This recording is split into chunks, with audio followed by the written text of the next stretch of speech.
But sometimes people think, and this was me also before I found out, sometimes people think like, oh, dragons don't need protectors. Like, who could possibly protect a dragon? Like who could be more powerful, stronger than a dragon? And I'm not even saying that they are more powerful or stronger. It's just that their positioning is different. And so I don't even remember what the hypnosis session was that I was having. I just know I was client. Maybe I was self-guiding. I don't remember. It was a long time ago. And either I asked or they brought it up and they mentioned that dragons have protectors. And I remember being kind of startled, thinking like, dragons having protectors, like why the heck would they?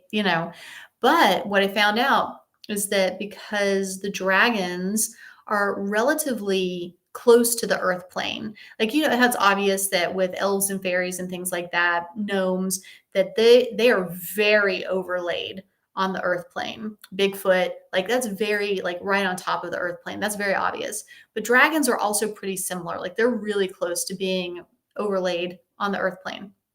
So because of their proximity to earth and to us, that's where they get into a bit more of a vulnerable situation.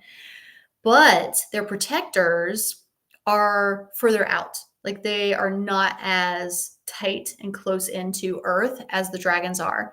And it's the Pegasus family. And if you haven't had a Pegasus come into your session yet, just wait.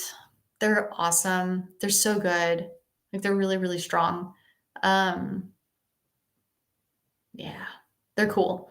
So if you know that you're from the dragon family and you ever want to call in protection and you're like, let's stack the protection, who you can call in as an additional layer, it's the Pegasus family. Because again, they're a bit more removed, so they're not as vulnerable. They have more of that, I want to jokingly say, that view of like 30,000 feet, except for it's like further than that.